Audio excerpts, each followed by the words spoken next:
Hello dear students, myself Deepak Kumar Jain DKJ reliable institute Kota की तरफ से मैं आपको पेपर एनालिसिस रिप्रेजेंट कर रहा हूं। तो इसमें अपन ने जो पेपर एनालिसिस कर रहे हैं वो है 10 अप्रैल 2023 का शिफ्ट 1 वाला पेपर। ये क्वेश्चन अपन ने बच्चों से मेमोरी बेस पे कलेक्ट किए हुए हैं। तो इसमें जो अपन ने क्वेश्चन कलेक्ट किए हैं उसमें अपन ने इजी को 1, मॉडरेट को 2 और टफ को 3 दिया हुआ है। रिलेटिवली सभी पेपर में फिजिक्स का पेपर इजी आ रहा है लगातार, और इसमें अपन ने इजी 20 क्वेश्चन को इजी कैटेगरी में डाला है और मॉडरेट में 6 क्वेश्चन को डाला है। थोड़ी भी ज्यादा कैलकुलेशन है अगर तो उसको अपन मॉडरेट में डाल देते हैं। टफ लेकिन कोई सवाल इसमें हमको लगा नहीं। तो ओवरऑल इसका जो डिफिकल्टी लेवल है वो 1.23 है। और इसमें क्वेश्चंस देखें अगर अपन जो अलग अलग टॉपिक में बांटे तो इलेक्ट्रोडायनेमिक्स में इलेक्ट्रोस्टैटिक्स का 1 सवाल है, टोटल 4 सवाल इलेक्ट्रोडायनेमिक्स में है इसमें, और करंट इलेक्ट्रिसिटी के 3 क्वेश्चन है। थोड़ा सा इसमें करंट के सवाल रिलेटिवली ज्यादा हैं। उसके बाद मैग्नेटिक इफेक्ट ऑफ करंट में 3 सवाल हैं जिसमें ईएमएफ के 2 क्वेश्चन है और एसी का 1 क्वेश्चन है। इलेक्ट्रोडायनेमिक्स में ईएमएफ का टच ज्यादा रखा है इस बार उन्होंने।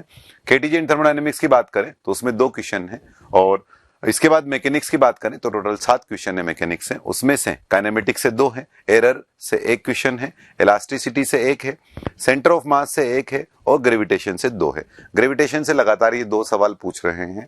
और मॉडर्न फिजिक्स की बात करें तो मॉडर्न फिजिक्स में 2 क्वेश्चन है और न्यूक्लियर फिजिक्स से 1 क्वेश्चन है। तो मॉडर्न फिजिक्स का टच भी अच्छा रखा हुआ है इन्होंने। इसके बाद ऑप्टिक्स की बात करें तो ज्योमेट्रिकल ऑप्टिक्स से 1 क्वेश्चन है, जबकि थोड़ा बड़ा टॉपिक है ज्योमेट्रिकल ऑप्टिक्स, और वे ऑप्टिक्स से 1 क्वेश्चन है।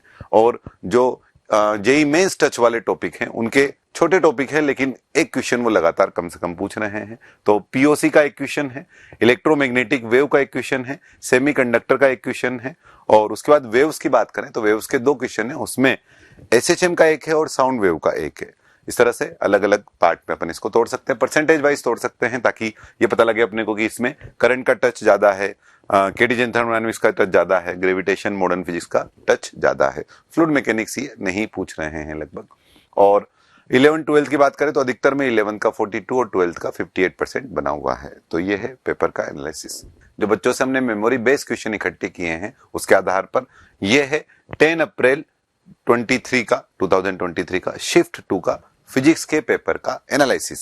तो इसमें टोटल मिलाकर हमने मेमोरी बेस से 21 क्वेश्चन जो इकट्ठे किए हैं, 22 क्वेश्चन, तो उसमें 21 क्वेश्चन इजी कैटेगरी में है और 1 क्वेश्चन मॉडरेट कैटेगरी में। टफ सवाल वो जेईई मेंस में फिजिक्स में नहीं पूछ रहे हैं। और ओवरऑल अगर टफनेस कैटेगरी देखें तो 1.04 अपन ने इसका एवरेज दिया है टफनेस कैटेगरी में। टॉपिक की बात करें अगर अपन तो इसमें टोटल मिलाकर 21 क्वेश्चंस में से इलेक्ट्रोडायनेमिक्स के 3 क्वेश्चन है, उसमें इलेक्ट्रोस्टैटिक्स का 1, करंट इलेक्ट्रिसिटी का 1 और कैपेसिटेंस का 1, तीनों का 1 क्वेश्चन है। उसके बाद मैग्नेटिक इफेक्ट ऑफ करंट की बात करें तो उसमें 2 क्वेश्चन में से 1 ईएमएफ का है और 1 क्वेश्चन ईएमआई का है। हीट एंड थर्मोडायनेमिक्स की बात करें अगर अपन तो इसमें 2 क्वेश्चन में से केटीजी एंड थर्मोडायनेमिक्स के 2 सवाल हैं। उसके बाद मैकेनिक्स में से 7 क्वेश्चन है, उसमें से काइनेमेटिक्स का 1 है, फ्रिक्शन का 1 है, एनएलएम का 1 है, इलास्टिसिटी का 1 है, आरबीडी का 1 है और ग्रेविटेशन के 2 क्वेश्चन है। और टोटल मॉडर्न फिजिक्स के सवाल की बात करें तो उसमें 2 हैं जिसमें मॉडर्न फिजिक्स 1 के 2, न्यूक्लियर फिजिक्स के मॉडर्न फिजिक्स 1 का 1 और न्यूक्लियर फिजिक्स 1 का 1 क्वेश्चन है। ऑप्टिक्स की बात करें तो ज्योमेट्रिकल ऑप्टिक्स के 2 हैं और वे ऑप्टिक्स का 1 है। इसके बाद पीओसी का 1 क्वेश्चन है, सेमीकंडक्टर का 1 क्वेश्चन है जो टच है जेईई मेंस का वो वाले पार्ट में से। ओवरऑल परसेंटेज वाइज देखें तो अलग अलग टॉपिक के परसेंटेज इसमें आप देखें ग्रेविटेशन, केटीजी एंड थर्मोडायनेमिक्स इनके 10% है। छोटे टॉपिक है लेकिन ज्यादा सवाल पूछे गए हैं। और 11 का परसेंटेज 43 है और 12 का 57% है। तो ये पेपर का एनालिसिस। Thank you.